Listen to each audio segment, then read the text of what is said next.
The iPhone 8 might cost $1,400. Apple leaker John Gruber thinks that the iPhone 8 could start at a base starting price of $1,200. $1,200. But at that price, it makes sense, and I'll explain why. The iPhone 8 isn't the only phone Apple's gonna release this year. Apple's also gonna release the 7S and 7S Plus. So Apple wants people to buy each of those three phones. So the best way to lower the demand of the iPhone 8 is to raise the price. Because right now, who would rather get the 7S instead of the iPhone 8? The iPhone 8 is just superior. So Apple's gonna make the price superior. The 7S and 7S Plus are gonna be priced at the same way the iPhone 7 is right now, with the base price of the iPhone 7S starting at $650, just like the iPhone 7 is now. But the iPhone 8, I still think it's gonna be called iPhone Edition, but the iPhone 8 is gonna start at $1,200. And that's because the demand is so high for that everyone's gonna buy the iPhone 8 if it was priced at somewhere like 1,000. At 1,200, 1,400, the demand is lower, so that more people are gonna get the 7S and 7S Plus. And let me get this straight, the 7S and 7S Plus are still great phones by themselves. It's just that the iPhone Edition or 8 is gonna take that next step further with edge-to-edge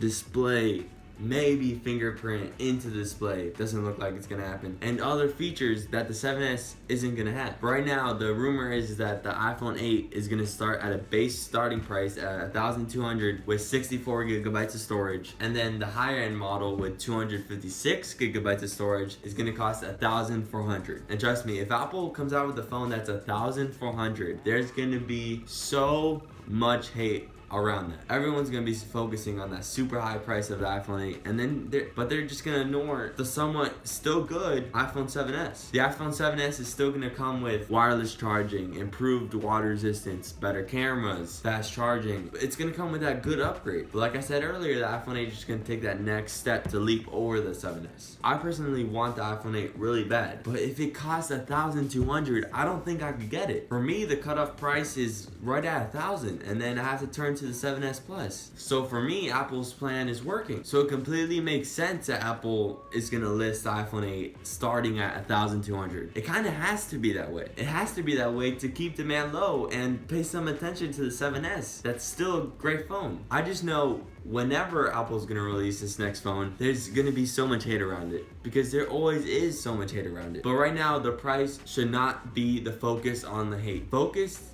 the hate elsewhere. Focus the hate on the no touch ID. Even though that is not an issue, just focus the hate somewhere else, not on the price. The iPhone 8 might cost $1,200, but a lot of people are still gonna buy the phone. The price is gonna deter some of us like me, but it's not gonna deter everyone. So this is a great business decision for Apple. I'd love to hear your thoughts on the iPhone 8 costing $1,200 in the comment section below, and I'll see you in the next one.